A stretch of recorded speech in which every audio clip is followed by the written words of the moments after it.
Bueno, muy buenos días de nuevo y vamos a empezar con una pregunta hoy. Esta es la pregunta y será la pregunta con la que vamos hasta el final de nuestra meditación en la palabra de Dios hoy. ¿Qué clase de hijo o de hija eres tú? Y en primera instancia piense en el tiempo que usted estaba bajo el cuidado de sus padres, pero aún hoy en día, porque mis padres ya ancianos, yo todavía soy hijo. Y no piense en las respuestas rápidas, bueno, malo. Algunos diremos, yo soy más bien mal hijo, la verdad. Otros dirán, no, yo soy buen hijo. Piense en otras categorías. Por ejemplo, eso fue, usted es, y los jóvenes también, no. El hijo mimado, el hijo rebelde, el hijo, dicen los psicólogos, que parentaliza, es decir, el hijo que le da consejos al papá y a la mamá, que vive cuidando al papá y a la mamá y aconsejándolos, o salvándole a sus padres. Es el hijo que vive comparando, o el ya voy, ya voy, ya voy, ya voy, o el hijo que siempre está sacando ventaja de los hermanitos, el hijo que no se siente parte de la casa, como que allá están los demás hermanos y aquí estoy yo, o el hijo juicioso, que siempre los padres están poniendo alabanzas por él. ¿Qué clase de hijo o de hija eres tú? Y para facilitarles un poquito de acercamiento al tema, ¿qué tal si otra vez a la persona que está al lado, y padres de familia, no teman decirle a sus hijos qué clase de hijos fueron ustedes también, ¿no? O son, porque siempre seremos hijos, finalmente. Entonces dígale a la persona a su lado, ¿qué clase de hijo o de hija has sido, fuiste o eres tú? Adelante. Bien, muchas gracias. Muchas gracias. Tal vez esta pregunta ya empieza a generar de parte del Espíritu del Señor la oportunidad de pensar si debo pedir perdón a mis padres, o si debo pedir perdón a mis hijos, si debo perdonar a mis padres, o debo perdonar a mis hijos. El Antiguo Testamento termina en que Dios traerá reconciliación a padres e hijos. Y esa es una de las riquezas hermosas del Evangelio, que nos reconciliamos con quienes somos, con el hogar donde nacimos, y podemos liberar y liberarnos mediante el perdón que el Señor nos da y que podemos compartir con esos seres que Dios usó para traernos al mundo, hayan sido los mejores, hayan sido los peores. Así que empezamos esta mañana de esta manera, y precisamente por eso, ¿qué clase de hijo o de hija eres tú? Te invito a abrir la palabra del Señor en Gálatas. Llegamos a la parte final de la primera parte de Gálatas, que, como es costumbre en San Pablo, tiene una parte que llamamos indicativa, muy teológica, muy argumentativa, donde San Pablo siempre en sus epístolas describe lo que hizo Dios. Por eso lo llamamos indicativo. Lo que hizo Dios, y solo pudo hacer Dios, la base de nuestro evangelio. Y del capítulo 5 y 6, ustedes ya váyanse preparando para asuntos muy prácticos. Como siempre, San Pablo nos guía por el Espíritu del Señor a asuntos concretos de nuestra cotidianidad. Así que llegamos al clímax de la argumentación de Pablo, y esta es la pregunta: ¿qué clase de hijo eres tú?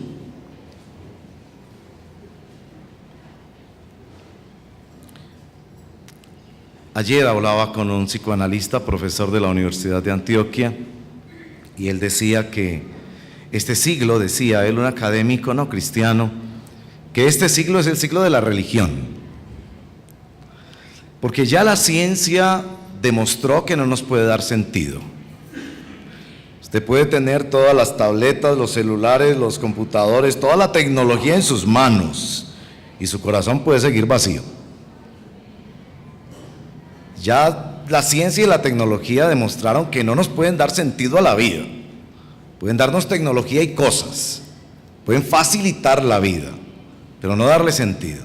Y decía este señor, profesor universitario, que el hombre en este siglo se abocará hacia la religión buscando sentido, porque la religión da sentido, decía él. Pero pareciera que hay dos clases de sentido. Porque San Pablo, en el texto que vamos a leer, nos simplifica el asunto diciéndonos: hay solo dos tipos de hijos. Y eso lo podrá ver usted en su vida y lo podrá ver usted en el mundo de la religión, de las cosas espirituales. Hay dos clases. Hay unos para quienes ese asunto de la religión, de pertenecer a un grupo religioso y de buscar una conexión con Dios, se convierte más en una esclavitud. Pero San Pablo nos está informando aquí que hay una forma de acercarnos a Dios que termina siendo la liberación del miedo, la liberación del ser para los propósitos de Dios. Entonces lleguemos a este texto y notarán que nuestro texto está dividido en tres partes. La segunda parte seguramente les causará más curiosidad. Me refiero a Gálatas capítulo 4, el verso 21 y leeremos hasta el verso 31. Gálatas capítulo 4, verso 21. Díganme ustedes, los que quieren estar bajo la ley, ¿por qué no le prestan atención a lo que la ley misma dice? ¿Acaso no está escrito que Abraham tuvo dos hijos? Recuerden, dos hijos, uno de la esclava y el otro de la libre. El de la esclava nació ¿por qué? Por decisión humana. Esa frase es muy importante. Pero el de la libre nació en cumplimiento de una promesa. Ahora, este asunto es tan monumental que él ve la humanidad en un dualismo de hay dos clases de hijos, que recurre a un episodio de uno de los personajes favoritos de Pablo en el Antiguo Testamento. Distando 2000 años en la historia hacia atrás de San Pablo, nos cuenta la historia de Abraham, que tuvo en principio dos hijos, y va a usar esa narración como un ejemplo figurado para ayudarnos a entender este asunto de los dos hijos, para ayudarle a usted y a mí a respondernos: ¿qué clase de hijo soy yo? Este relato, verso 24, puede interpretarse en sentido figurado.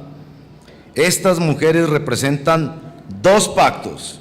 Uno, que es Agar, procede del monte Sinaí, muy importante por el tema de la ley, y tiene hijos que nacen ¿para qué? Ser esclavos. Agar representa el monte Sinaí en Arabia y corresponde a la actual ciudad de Jerusalén, porque junto con sus hijos viven ¿qué? Esclavitud. Pero Jerusalén, la celestial, es libre, y esa es nuestra madre. Porque está escrito: tú, mujer estéril que nunca has dado a luz, grita de alegría. Tú que nunca tuviste dolores de parto, prorrumpe en gritos de júbilo, porque más hijos que la casada tendrá la desamparada. Una citación que hace San Pablo del capítulo 54 de Isaías. Verso 28. Ustedes, hermanos, al igual que Isaac, son hijos por la promesa. Así como en aquel tiempo el hijo nacido por decisión humana persiguió al hijo nacido por el Espíritu, así también sucede ahora. Pero, ¿qué dice la Escritura? Echa de aquí a la esclava y a su hijo. El hijo de la esclava jamás tendrá parte en la herencia con el hijo de la libre. Así que, hermanos, no somos hijos de la esclava, sino de la libre. Oremos. Señor, te pedimos en el nombre de Jesús que esta mañana nos permitas ubicarnos a cada uno de nosotros, por favor. ¿Es posible que en las filas del cristianismo es posible que quienes leen la Biblia y adoran a Dios, es posible que quienes se creen cercanos a Dios no sean realmente los hijos de la libertad en el espíritu, sino hijos de esclavitud. ¿Cuánto te pedimos, Señor? Que nuestra comunidad sea como la Jerusalén celestial, la que da hijos para la libertad. ¿Cuánto te pedimos que nuestra comunidad no caiga en los estereotipos comunes de trueque espiritual, económico, emocional, o de la clase de abusos que se ven en los movimientos religiosos? De tal suerte que lo que en principio era conocimiento de Dios, adoración a Dios, búsqueda de Dios, en lugar de traer libertad, traiga esclavitud. Ayúdanos a identificarnos a nosotros mismos, y si llegáramos a la conclusión hoy mismo, de que realmente lo que yo vivo es esclavitud al pecado, esclavitud a la religión, esclavitud al miedo de que si no complazco a Dios me va a ir mal, esclavitud al rechazo de otros, a la opinión de otros, como somos todos adolescentes perpetuos que estamos esperando qué piensan los demás de nosotros. Si descubriéramos que somos hijos de esclavitud y no de libertad, que hoy mismo te lo pedimos por el poder de Jesucristo en el Espíritu Santo, nos saques de esa esclavitud y nos traigas a la libertad gloriosa de los hijos de Dios. Te lo pedimos en el nombre de Jesús. Amén. Entonces lo que vamos a hacer esta mañana es, primero, explorar 3 categorías de esta división o esta diferenciación que Pablo hace entre los hijos, Ismael e Isaac, entre esas 2 categorías de hijos que pueden estar ahí caminando en medio de los asuntos religiosos de Dios, de la Biblia, de la adoración, de los asuntos espirituales. A ver si nos ubicamos un poco. Y en segundo lugar, vamos a explorar lo que es la naturaleza de esa figura que es la fe de Abraham, y por qué estas personas llamaban a Abraham el padre de la fe, que realmente debe ser llamado a Abraham el hijo de la fe. Veamos primero dos categorías de hijos, 2 clases de hijos. ¿De cuáles usted? En primer lugar, nos dice que la primera división entre esos hijos es que son 2 pactos. La palabra pacto es muy importante en las Escrituras. Muy pobremente se usa hoy en día la palabra pacto. Pacto no era un trueque. Pacto generalmente es cuando 2 pueblos estaban en guerra y necesitaban hacer una especie de diálogo de paz y hacían una serie de acuerdos. ¿Cómo nos vamos a relacionar? Esa es la pregunta del pacto. El pacto no es que yo hago algo para que usted haga otro, porque ahí no hay relación. Es cómo nos vamos a relacionar. Y en las Escrituras, el gran pacto de Dios, sellado con la sangre de nuestro Señor Jesucristo, ¿cómo nos vamos a relacionar con Dios de tal forma que haya paz entre nosotros? Aquí se señala que este pacto se divide en 2 categorías de pactos. Una categoría de pacto es el pacto hecho basado en decisión humana, por esfuerzo humano. La palabra allí es carne, por el deseo humano. Y la otra categoría es el deseo o la voluntad divina que se apoya en una promesa de Dios. 2 formas de relacionarse con Dios. Unas personas se relacionan con Dios basado en lo que ellos desean o en lo que ellos pueden hacer. Otras personas acuden a la promesa de Dios y a la persona de Jesús que ha hecho posibles esas promesas y se relacionan con Dios con base en lo que Dios ha dicho no con base en lo que ellos piensan, necesitan o desean. La segunda diferenciación de estas dos clases de hijos no está solo en la relación, sino también en el ambiente. El ambiente. Aquí usa la palabra monte y la palabra ciudad. El ambiente donde crecen esos hijos. Hay ambientes donde hijos crecen pensando que no son hijos. Ya San Pablo en el capítulo 4, en los primeros versos, ha discutido eso, de que un niño puede ser hijo legítimo y heredero, pero en esa cultura, siendo un niño pequeño, podría estar sencillamente en la misma categoría que los esclavos. No disfrutaba de nada, no tenía acceso a nada y estaba solo esperando allí crecer. Esta categoría de hijos no tiene el ambiente celestial, sino el ambiente humano, del esfuerzo humano para crecer en la familia. Entonces hay una diferenciación en la forma en que se establece la relación, hay otra diferenciación en la forma en la que se mueve, en qué ambiente se mueve. Quizás es más notable en nuestro capítulo la diferencia en resultado. Ustedes han notado la intencionalidad de San Pablo repitiendo la palabra esclavo, esclava, esclavitud en nuestro pasaje. Lo que el Señor quiere señalar es que la mayor diferencia entre estos dos hijos es que uno es esclavo y el otro es libre.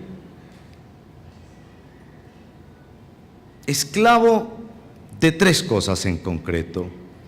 Esclavo del miedo. Lo pueden leer en casa en capítulo 4 y capítulo 8 de Romanos, que Romanos en un sentido es la ampliación de la epístola de Gálatas. Romanos capítulo 4 y 8 describen que el miedo más grande que tenemos en el fondo los seres humanos es al poder del pecado. El poder del pecado. Que esto llegue a controlarme. Como el hombre que vino a consultarme un día porque me dijo, desde que comenzó la cita estoy muy asustado. Yo siento, me dijo, que el trago me está controlando. Y yo le dije, explíqueme qué quiere decir usted con eso. Y me dijo literalmente, es como si fuera un demonio. Es decir, yo no quiero, pero este asunto me está controlando. En el lugar de la palabra trago usted puede poner cualquier cosa, buena y mala. El dinero, por ejemplo. ¿Es malo el dinero? No. Pero hay personas a quienes les controla el dinero, que son capaces de cualquier cosa por dinero. A eso se refiere Pablo. A personas que pareciera que conocen de Dios, tienen cierto temor de Dios, acuden a ciertos eventos religiosos, quizás han crecido en medio de ciertas circunstancias religiosas o espirituales bajo el conocimiento de Dios, pero en realidad son esclavos de sus pasiones, de sus deseos. El otro aspecto de esclavitud más visible aquí es el miedo al castigo de la ley. ¿No le ha pasado que usted va manejando y ve por el retrovisor que un motorizado del tránsito municipal se acerca? Y se le pone al lado y le dice, señor, por favor, oríllese. Usted puede decir, tengo todo en regla, pagué mis seguros, seguro obligatorio, tengo el equipo de carretera, no estoy conduciendo mal, no estaba hablando por celular, no estaba comiendo mientras conducía, todo va bien. Pero me hago entender ese sustico que en el fondo nos dice, tú no has cumplido. La gente piensa que sos muy buena persona, pero tú sabes que no.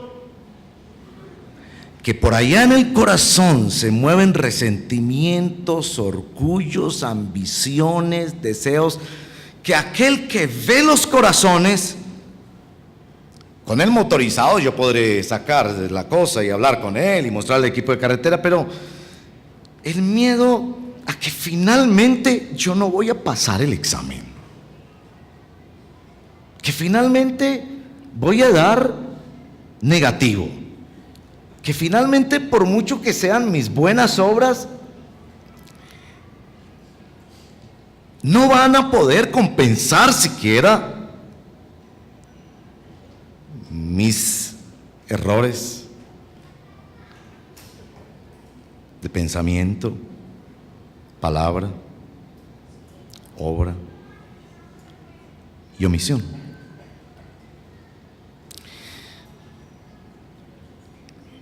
Y el tercer aspecto del temor que trae esta esclavitud de la ley es el miedo a ser abandonado. Ser abandonado. Me sorprende la cantidad de personas que hemos crecido y tenemos memorias permanentes del miedo a que un día nos despertábamos y el papá o la mamá no estaban en la casa. Me sorprende. O quienes de niños pasaron años y años de su niñez pensando: mi mamá o mi papá se va a morir. Por eso es tan peligroso y nocivo, especialmente ustedes damas, que vengan con esa antioqueñada de: espere y verá que un día de estos se van a despertar y van a encontrar el rastro frío. Porque esa amenaza se conecta con un miedo real del ser humano. El miedo a no tener a quien acudir. El miedo a ser abandonado. Y eso San Pablo lo llama una esclavitud. Es una esclavitud. Leer la Biblia, conocer de Dios, tener alabanzas, pedir y recibir milagros, pero a la hora del té sentir que uno es sencillamente esclavo de lo que hace para Dios, y si no se maneja bien, entonces Dios lo va a castigar y finalmente lo va a abandonar porque no va a pasar la prueba. Por eso San Pablo nos habla aquí de la libertad de los hijos de Dios, tema frecuente en las epístolas de Pablo, ustedes lo verán, y nos muestra, más adelante vamos a ver, la dinámica del Espíritu Santo, que como veíamos ya en un texto anterior, la dinámica del Espíritu Santo es asegurarnos que somos hijos. Es decir, el objetivo es enviado para decirnos: sí eres hijo, y para darte un testimonio interno y profundo de que sí eres hijo. A veces, se los digo sinceramente, a través de la disciplina, porque Dios a quien ama disciplina. Entonces recibimos ese sello por dentro.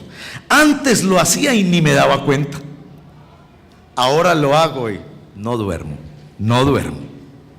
Así todos mis amigos los hagan. Así todo el mundo lo haga. Así el mundo tenga comité de aplausos, porque eso se hace. El Espíritu Santo viene para asegurar, pero también viene para asegurar mediante sus dones, sus milagros, su presencia, su profunda paz que sobrepasa todo entendimiento. Entonces Pablo en nuestro texto de hoy nos dice: hay dos clases de hijos, hay en las filas de lo religioso, de lo espiritual, particularmente asociados al conocimiento de la palabra de Dios, particularmente asociados a la iglesia cristiana. La iglesia cristiana está compuesta por individuos que son de dos categorías. Pablo no los ve en 3, ni en 4, ni en 5, ni en 6, los ve en dos categorías. Hay quienes están ahí pagando una deuda, ganándose un mérito, tratando de hacer los esfuerzos necesarios para que Dios los bendiga y no los abandone. Y eso San Pablo así clarito lo dice: son esclavos. Esos no conocen la libertad de los hijos de Dios. Pero nos dice: hay otra categoría, y es la categoría a la que apunta el Evangelio. Son los hijos de la promesa, los que ya son hijos, que disfrutan esa libertad, que no están pagando nada, que no están ganando nada, que no tienen que merecerlo, pero pueden disfrutarlo. Miren que nos pasa con frecuencia, A veces el Señor nos regala en su inmensa generosidad ese nuevo apartamento, ese nuevo carro, ese nuevo trabajo. ¿Y no le ha pasado que a veces uno se siente como culpable? Porque hay algo dentro de nosotros que nos dice: usted no merece esto. Esa vocecita del diablo que dice: ve, ¿y quién se cree usted? Mírelo tan pinchado, pues ya es que estrenando ropa, y que tan pinchado y que ya le dicen gerente. Y mire, vea, que supieran realmente usted quién es. Esa vocecita del diablo que nos dice: no mereces el amor de Dios. ¿Sabe cuál es la mejor forma de responderle al diablo de parte de los hijos de Dios? Decirle: usted tiene toda la razón, yo no merezco, no tengo que merecer. Porque eso es lo que nos dice el Evangelio cuando nos dice que la muerte y la resurrección de Jesús nos han dado el perdón y la adopción y la herencia del Espíritu y de sus bendiciones. No tengo que merecerlo. Entonces esta es la respuesta: no lo merezco, pero lo puedo disfrutar. Yo no le voy a decir que le diga a la persona que está a su lado, eso me parece tan sonso. Dígaselo a usted mismo. Dígase a usted mismo: no lo merezco, pero lo puedo disfrutar. Dígaselo a usted mismo, como nos podemos hablar a nosotros mismos: no lo merezco, pero lo puedo disfrutar. ¿De dónde venía esta teología de San Pablo? Venía de la observación del caso de Abraham. Y este caso era muy importante para estos judíos con los que debatía Pablo en la epístola de los Gálatas. Ellos se escondían bajo este título: somos hijos de Abraham. Técnicamente esa frase no puede ser usada, porque eso es decir que Dios tiene nietos, y Dios no tiene nietos. Si yo digo yo soy hijo de Abraham, luego entonces yo no soy hijo de Dios, sino nieto de Dios. Pues Abraham era hijo de Dios. Ellos se escondían debajo de esa categoría. Jóvenes y jovencitas, escuchen esto, por favor. Se lo he dicho a algunos de ustedes ya. Algunos de ustedes, cuando van atravesando por la adolescencia o van llegando a ciertas instancias de la vida, se dan cuenta que ustedes tenían o tienen una fe prestada, que no tenían realmente una relación con Papá Dios, sino que esa relación era puenteada o indirecta por la vía de sus padres. Ahora, denle gloria a Dios si tienen padres cristianos, gracias al Señor. A veces no solo con los hijos, a veces otra persona, tu esposa, tu esposo, que te da como cierto amparo espiritual, trae cierta bendición. Miren que San Pablo dice que el cónyuge no cristiano es santificado, una frase que invita pues a la interpretación y al diálogo bíblico y teológico. San Pablo dice que el cónyuge no cristiano es santificado por el cónyuge cristiano. Eso no me digan que es fácil de interpretar, porque San Pablo es muy sólido en decir que cada individuo debe depositar su fe y entregar su vida en arrepentimiento y fe al Señor Jesús. Pero sí nos está diciendo que de alguna manera en las relaciones familiares hay una posibilidad de establecer cierta forma de cobertura, si podemos usar esa frase, de protección, de bendición extendida por la vía de una relación afectiva, para que esa otra persona disfrute cosas del reino de Dios. Sin embargo, no puede obviar el encuentro personal con el resucitado y la vida del Espíritu Santo. Eso no lo puede obviar ni lo puede reemplazar. Así que jóvenes y jovencitas, esposos y esposas, denle gracias al Señor si tu esposo o cónyuge o tus padres son dedicados al Señor y oran por ti. Pero Pablo quiere explorar la experiencia de Abraham, y creo que lo explora por la vía de la referencia. Abraham era llamado el padre de la fe. Piense un momento en eso. Padre de la fe. Si fuéramos al Antiguo Testamento y tratáramos de encontrar un modelo de fe, un ejemplo de fe, les garantizo que no escogeríamos a Abraham. Abraham no fue el gran legislador y líder de Israel como lo fue Moisés. Abraham no fue el paladín guerrero conquistador como Josué, que llevó al pueblo a la tierra prometida. Abraham no fue el adorador que fue David, ni el profeta con esa sabiduría para guiar el pueblo de Dios que fue Samuel, ni el rey que fue Salomón, ni el profeta que fue Jeremías. ¿Qué tenía Abraham? ¿Qué tenía Abraham que en su fe podemos observar aquello que requiere, y lo único que requiere una persona para decir a ciencia cierta: yo soy hijo de Dios, yo no soy esclavo, yo soy hijo de Dios? ¿Qué tenía Abraham? Por favor, ¿qué tenía? Yo resumo la fe de Abraham en 3 palabras. Aquí las tienen si quieren resumir la vida y la historia de Abraham en 3 palabras. Siempre son 3. Primera, esto es la fe de Abraham. Escuchó y creyó esta primera palabra. Escúchela. Deja. Deja. Deja. Él era un hombre rico, con fortuna, con tierras, con muchas relaciones, con proyectos de vida, negocios. Y un día se lo encontró el Señor en Ur de los Caldeos, y esta fue la voz: deja.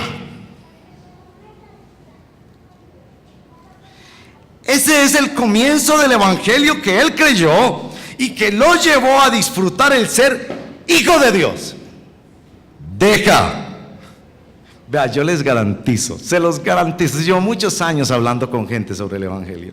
Conozco cientos y cientos de personas y sus historias de vida, que cuando el evangelio empieza a cosquillear el alma, esa es la palabra: deja. Deja. Y el deja para cada persona tiene connotaciones diferentes. Para Abraham era: deja tu seguridad, deja tu proyecto de vida. Y le aclaro, el Señor no le dijo muy bien para dónde se iría. Deja ese lugar donde vives y ven al lugar que yo te mostraré. Él salió sin mapa y sin itinerario. Deja. En nuestros tiempos la palabra deja tiene connotaciones muy particulares para nosotros. Deja de aparentar. Deja de controlar. Deja de llenar tu corazón con eso que sabes que no te llena. Deja. Deja. El evangelio no es hacer cosas buenas para ganar el favor de Dios. Como el hijo pródigo que se encontró con Jesús. Deja. ¿Dejarías toda tu riqueza en manos de los pobres para confiar solo en mí? No es que él se iba a volver pobre, se iba a volver dependiente. Y es que la riqueza, como muchas otras cosas, dan esa sensación de que yo me protejo a mí mismo y tengo asegurado mi futuro, que eso es falso. Que eso es falso. Deja. Fue el primer llamado de Dios a Abraham. Pero siempre el evangelio llega donde está el vacío y la herida. El vacío y la herida de Abraham, ya les había dicho esto en otra ocasión, era su esterilidad. Alguien me corrigió y le agradezco mucho que la esterilidad era de Sara. Pero piense esto: él amaba profundamente a Sara. Finalmente era la esterilidad de los dos. Era la impotencia de algo esencial, muchísimo más esencial en generaciones pasadas que en la nuestra. En esas generaciones el futuro de uno dependía de los hijos. Ahí no había seguros, ahí no habían pensiones, ahí no había plan de salud. Uno dependía de tener, y no solo uno, muchos. Y entre más mujeres tuvieran, más hijos tuviera una mujer, más segura se sentía hacia el futuro. Pero también el asunto de sentirse incapaz. El tipo era próspero, tenía negocios, empresas, todo el mundo lo respetaba, pero no tenía un hijo. Escuche esto muy bien.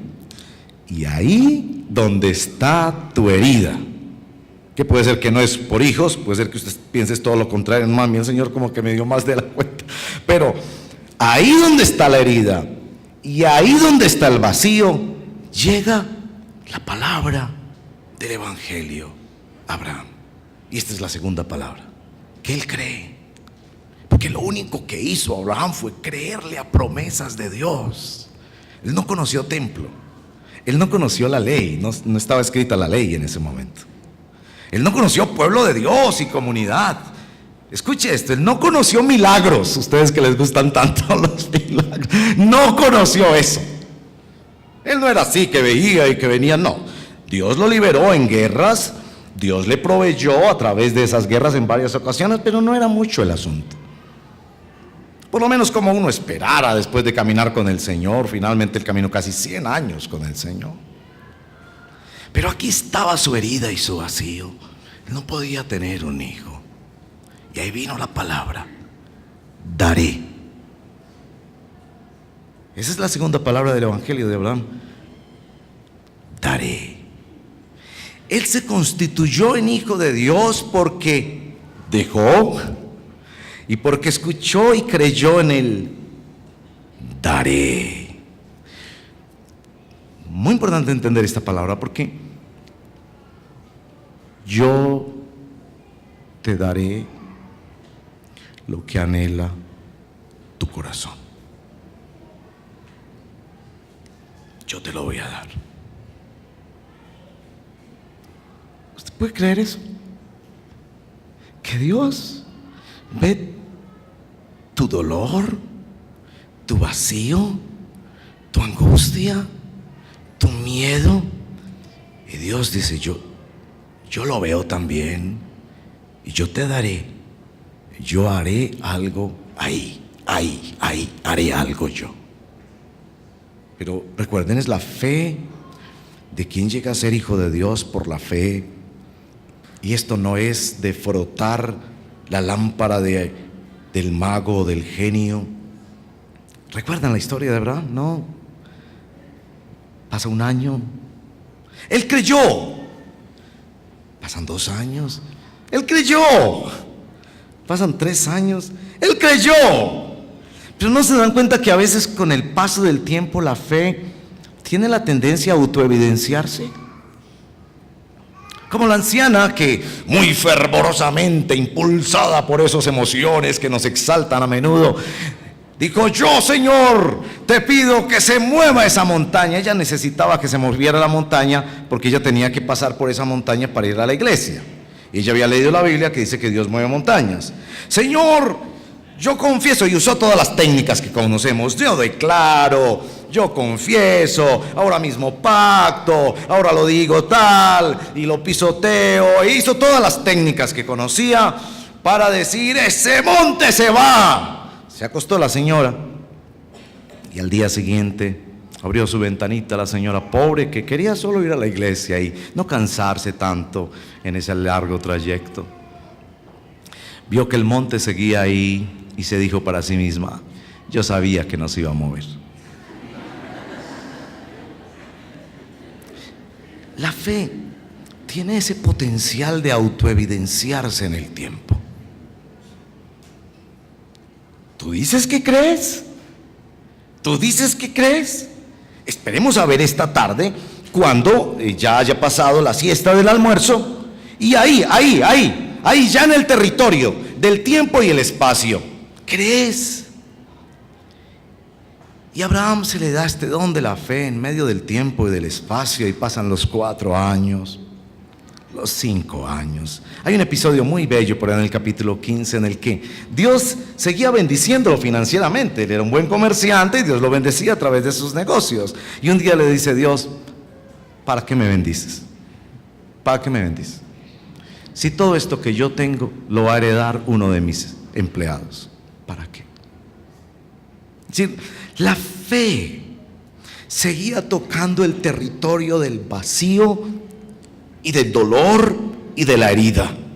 Así que cristianos, no se preocupen cuando esto no es así, sino largos procesos en la vida en la que la fe se va instalando, se va instalando, se va instalando. Bueno, y ustedes saben que a los 12 años Abraham tuvo esta buena idea, sugerida por su señora, de que de acuerdo a las costumbres de la época, él podía darle una manito a Dios, ¿cierto? Darle una ayudita al Señor. Y la ayudita consistía en apelar a una costumbre de la época. Cuando una señora hacendada que tenía grandes propiedades no podía tener niños, ella escogía una de sus siervas. Recuerden, este es el mundo agrícola donde habían formas de esclavitud, y venía y le decía al marido, bueno, pues tenga al niño con ella pues, y cuando el momento del parto ella recibía al niño y era como si fuera su hijo. Maravillosa idea. Abraham, ni corto ni perezoso, aceptó la sugerencia de su señor.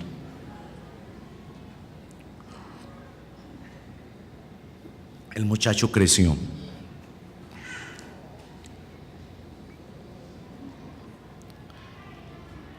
Y aunque Dios ama, y en la historia de Agar se muestra de manera profundamente bella, que Dios ama esos hogares y está con esas mujeres que han sido rechazadas y que son madres cabezas de familia. Lean el texto de Agar y es hermoso. Llamó el lugar el viviente que me ve, porque ella se dio cuenta, Dios conoce mi aflicción. Ese texto de Agar es maravilloso. Pero el muchachito había venido en una forma que no era la forma en la que el Señor quería. Él era un niño bendecido por Dios y Dios lo bendijo, pero todo esto se trastocó. Y Dios un día le dice a Abraham, Abraham, la promesa sigue firme, yo te voy a dar un hijo. A esa altura ya eran como casi los 20 años de la promesa. Y él dice, Señor, sí, ojalá te acuerdes del hijo que tuve allá con Agar. Él dice, no, ese no es. Ese nació por tu voluntad, por tus esfuerzos, por tus estrategias, no por mi promesa. ¿Por qué Dios pone a esperar a Abraham? ¿Por qué? Yo creo que Pablo meditó muchísimo en esto. Y tiene que ver con la naturaleza de la fe. La fe se autoverifica en el tiempo. La fe crece con el tiempo. ¿En qué es lo que tú estás creyendo? Y esto tiene que ver con una realidad que quiero compartirles, y será un capítulo seguramente que reflexionaremos más adelante con mucha amplitud. Y es que en la historia humana los hijos han sido un instrumento de redención. Escúcheme muy bien, padres de familia. Los hijos como instrumento de redención. Yo me siento mal porque de chiquitico no aprendí inglés. Meto a este muchachito en clases de inglés y de chino para poder presentárselo a la sociedad y decir, mire, versión editada de Diego 2, edición número 2, ampliada y mejorada. Yo cuando niño no cuidé mucho mi salud porque mis padres no tenían mayor información sobre el tema, y en la adolescencia comí toda la comida chatarra que se puedan imaginar. Entonces, claro, esta barriguita tiene sus razones de ser, sus razones históricas de ser, y entonces, pero a mi niño yo no le dejo comer ni una gota de aceite, porque ese muchachito es la versión editada. Los padres usamos los hijos como instrumento de redención. Y a eso, el único llamado del Evangelio es arrepiéntete, arrepiéntete. Porque Él es un pecador como tú. Él vivirá su historia. Si puede aprender inglés y chino, se los recomiendo, muy bueno, pero no para hacer la versión editada que me va a salvar a mí. ¿A quién se quiere más sino a los hijos? son la prolongación de la existencia. No importa qué pasa conmigo, pero que mi hijo me redima. Eso es la religión de la paternidad. ¿Por qué Dios dejó a Abraham esperando tanto para darle la promesa? Porque Dios sabía que en el corazón de todos nosotros queremos redimirnos con hijos. Porque esos son nuestras fuerzas. Porque esa es nuestra religión. Porque ahí podemos decir, yo lo hice. Oiga, y mire un papá cuando le echan alabanzas a sus hijos. Oh, eso es paraíso. Eso es paraíso. Se olvidan, padres, que muchas veces donde esos muchachitos han llegado ni siquiera fue intencional de parte nuestra. Fue pura misericordia de Dios. Pero ahí sí sacamos pecho para que la humanidad sepa. Mire pues, mire, ahí está. Ahí está, mire. Se arregló mi problema. Yo me sentía pecador, yo me sentía rechazado, yo me sentía incapaz, yo me sentía pobre, pero ahora ya no. Maravillosamente, ahora ya no. Miren el muchachito. Pero padres de familia, ustedes saben muy bien eso. Esperen que lleguen a la vida adulta, que ellos metan la pata, que vienen. ¿Y sabe qué hacemos ahí? ¿A quién se quiere más? Sino a los nietos. Son el segundo intento de la religión de la paternidad. Y les pagamos la carrera y ya estamos pensando en que eso es, bueno, usted sí se engordó, pero no me la deje engordar a ella. Y morimos, yo creo, ya en los últimos momentos de nuestra existencia, mostrando a nuestros nietos o nuestros bisnietos, mírenlos, que yo sí me logré salvar. Mi vida tuvo sentido. Miren que mi vida tuvo sentido porque ahí están esos muchachitos. La religión de la paternidad. Dios obliga a Abraham a esperar. ¿Saben por qué? Porque no era ese hijo. Y San Pablo exploró esto profundamente en su comprensión de Abraham. El hijo de la promesa no era Isaac. El hijo de la promesa era Jesús de Nazaret. Un descendiente futuro que jamás Abraham lo vio con sus ojos, lo vio desde lejos, nos dice Hebreos capítulo 11, lo vio desde lejos. Jesús, ese es el hijo. Ustedes creen que porque en la Navidad el profeta Isaías capítulo 9 verso 6, porque un niño nos es nacido, hijo nos es dado. Un hijo para que nos salve. Un hijo que es lo que nosotros no podíamos ser. Un hijo que hace lo que nosotros no podíamos hacer. Jesús se nos da no como un guerrero victorioso que entra como adulto, sino como un niño que llega a la historia y te dice, tú buscabas un muchachito para redimirte, ¿cierto? No era tu hijo, era el Hijo de Dios. Ahora, esa es la segunda palabra del Evangelio de Abraham. ¿Quieren saber la tercera? Esta es profundamente dolorosa. No solo en la fe Dios dice, deja, muéstrame que crees y salta, deja. No solo en la fe Dios dice, daré. Yo voy a llegar al lugar de tu miedo, de tu vacío y de tu herida y te daré. Sino que Dios también dice esta palabra, dame. Capítulo 22 de Génesis. Pablo pensó tanto en esto. Y ustedes lo mirarán en sus epístolas porque es un personaje que Pablo exploró profundamente. Dame lo que me pides. Un día, extraño día, único lugar y momento de la historia en el que Dios jamás le haya dicho a un ser humano esto. Jamás. La ley prohibía sacrificios humanos. Ustedes podrán leer eso claramente en el libro de los Levíticos. Todas las religiones paganas de la antigüedad practicaban los sacrificios humanos. La religión de Israel se distinguía en que no permitía sacrificios humanos. Pero un día extraño, Dios le dijo, dame. Y esa noche Abraham profundamente afligido. ¿Por qué no me pedís plata? Yo te puedo dar plata, yo tengo plata. Vacas, carneros, siervos, yo te puedo dar todo eso, pero no te pidas que me des, que te dé lo que está llenando mi corazón hoy en día. Él ya tenía 100 años y vio al muchachito, y era como si un hombre de 100 años se convertía en un hombre de 25 de la noche a la mañana.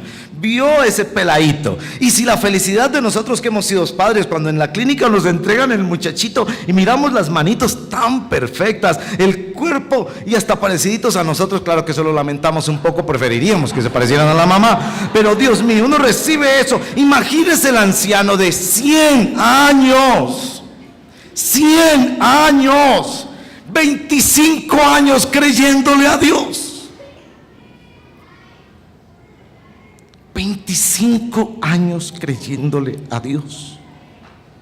San Pablo dice, en esperanza contra esperanza. Es decir, él no tenía nada para demostrar. Es decir, aquí no había nada para demostrar. Él no podía decir, no, mire, verá que hay otros 50 señores en el pueblo vecino que ya les pasó.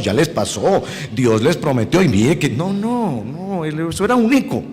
Eso era para él. 100 años. Llega el muchachito, abraza el muchachito, lo mimaba como ustedes no se pueden imaginar al muchachito. Andaba por los centros comerciales con su carretica, y aunque la gente le dijera, ay, tan bonito el nieto, o será bisnieto, hijo. Y si quiere le cuento la historia, y como los abuelitos mostrando fotos, son felices mostrando las fotos. Este era feliz contando la historia. El niño crece.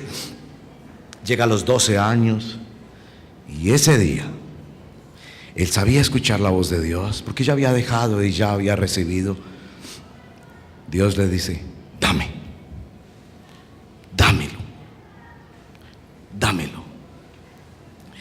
Tú tienes que entender, Abraham, que en ese niño no está tu salvación, sino en la promesa de otro hijo. No, eso lo entiendo muy bien, Dios. Claro, aclaración, pues, captado. Te copié, Señor. Abraham, pero quiero que estés muy seguro. Tu salvación no está en este muchachito. Yo veo cómo lo quieres, Abraham.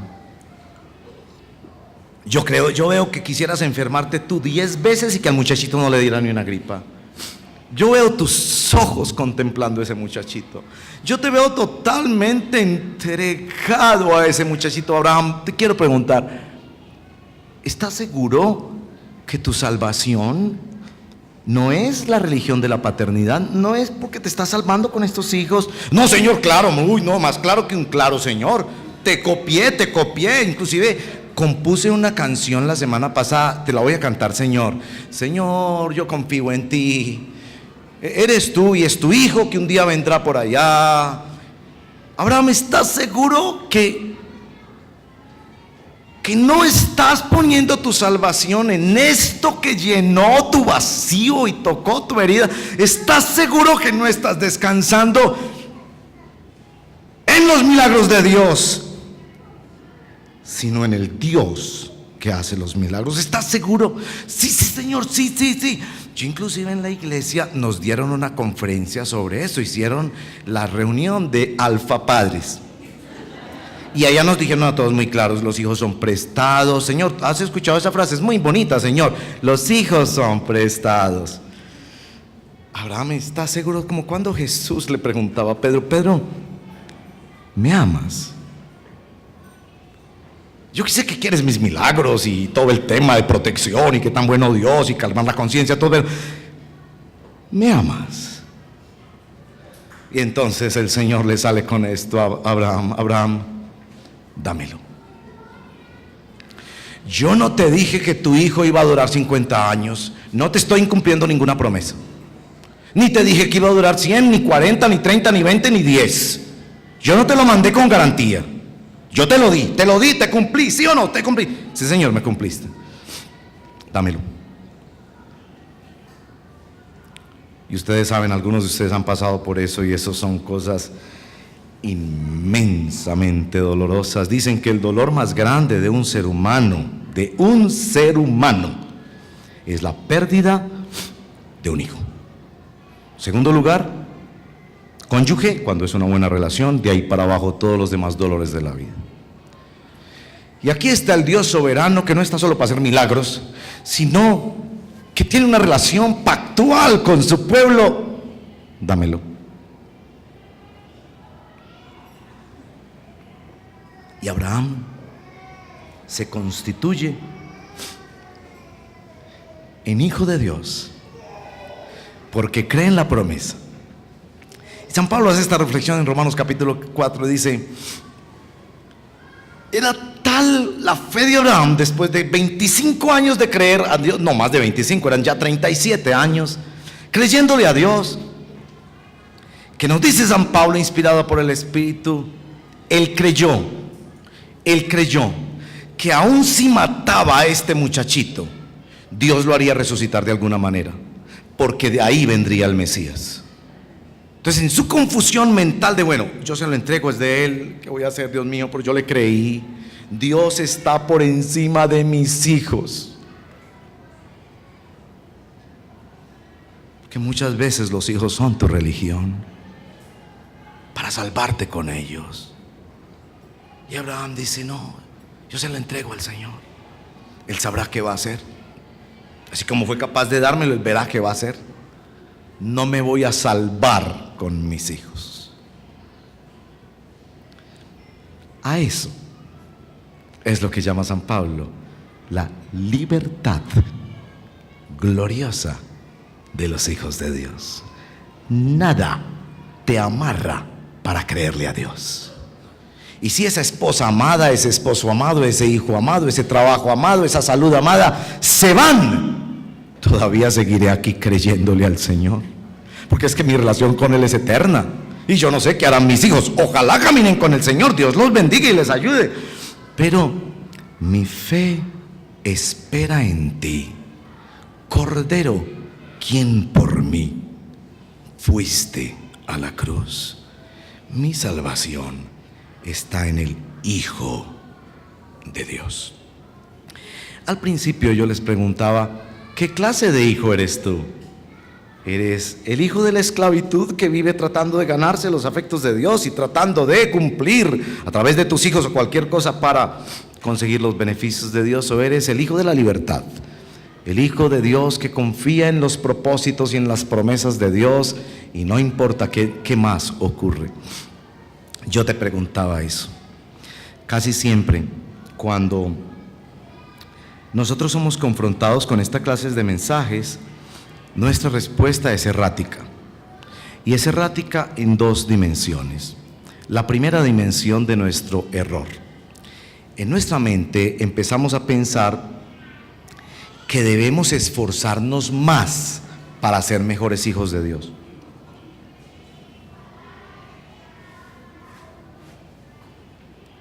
Entonces, por ejemplo, si hace tiempo que no venías a la iglesia,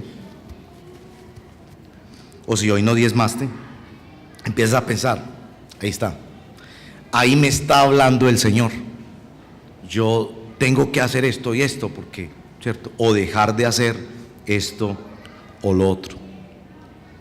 La segunda forma errática en la que pensamos es: no, entonces yo me voy a comprometer, yo voy a ir al retiro de varones el sábado. Esa es exactamente la forma en que Pablo, inspirado por el Espíritu, no quiere que pensemos. El mensaje de la gracia de Dios en el Evangelio no es para decirnos esforcémonos más, sino que es para decirnos confiemos más en el Señor. Es fe en la promesa. Él ha prometido que su Hijo es suficiente para mí. Voy a terminar con la siguiente ilustración. ¿Se acuerdan cuando hacíamos exámenes en la escuela o en el colegio? Algunos hacen exámenes hoy en día.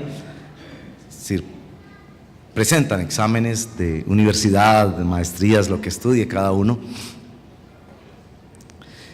¿Se acuerdan esa sensación cuando, que la tenemos casi siempre en los exámenes? Por eso los exámenes están desapareciendo de la pedagogía, por esa razón.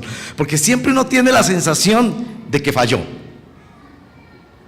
Y aunque puede decir, yo creo que yo sí estoy por encima del 6, pero siempre hay algo en la mente que nos dice, va a haber una X roja. Yo no sé si los profesores todavía ven X rojas y eso es lleno de X rojas. Entonces llega el día en que te devuelven el examen. ¿Qué es lo primero que miras en el examen?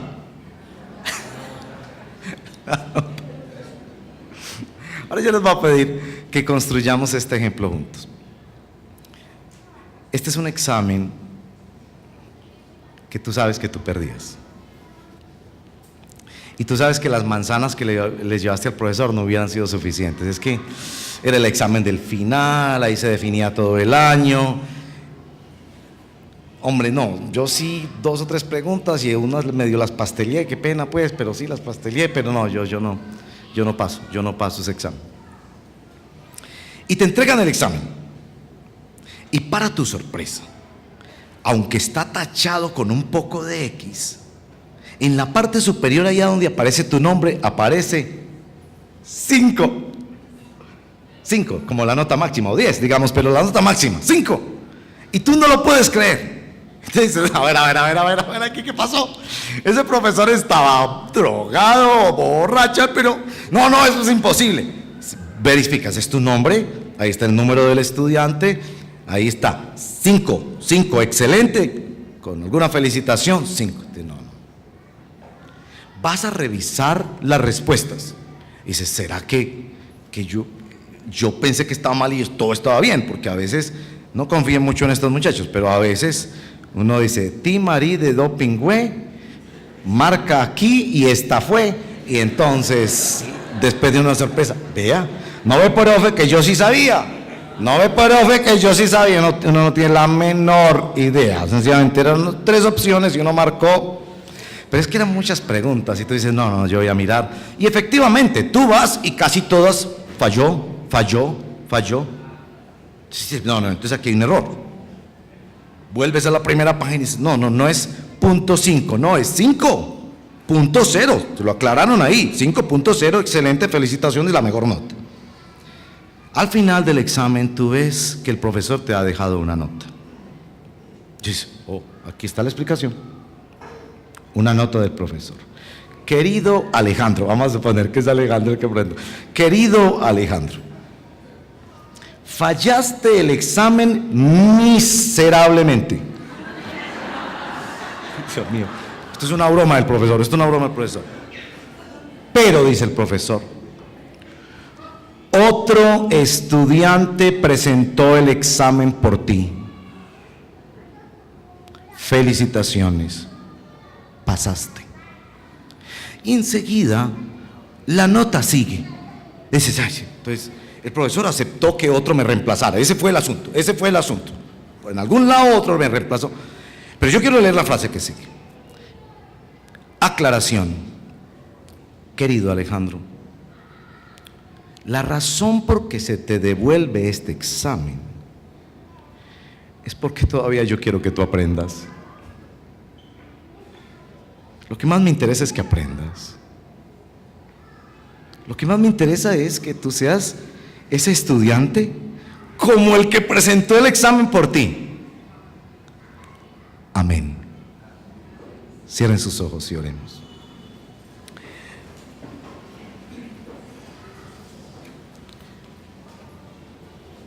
Hijo de la esclava, hijo de esclavitud, o hijo de la libertad. Señor, en el nombre de Jesús, ven con tu poder a convencernos de las falsas religiones que creamos en nuestra mente, como esta que hemos descubierto hoy, de la cual hablaremos en otras ocasiones, la religión de la paternidad. Nos arrepentimos de esto, Señor,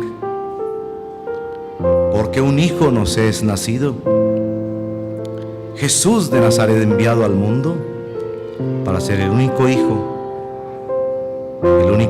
que puede redimirnos. Ven, Espíritu Santo, y trae convicción a quienes hoy piden salvación y redención solo en Cristo. Ven, Espíritu Santo, y ministra a cada uno de nosotros en el estadio de la fe en el que estamos. Cuando tú dices, deja. Cuando tú dices, daré. Cuando tú dices, dame. Y sigue llevándonos en la fe del Hijo de Dios hacia la libertad gloriosa de los hijos de Dios. Ven, Espíritu de Dios, ven sobre nosotros.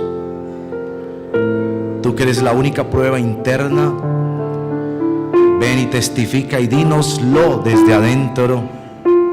Confróntanos, no nos dejes escondernos en falsas estrategias y llévanos a Jesús. Espíritu de Dios, llévanos a Jesús, lleno de gracia y de verdad. Llévanos a Jesús, el deseado, el victorioso, el que bautiza con el Espíritu. Ven, Espíritu Santo, y llévanos a Jesús.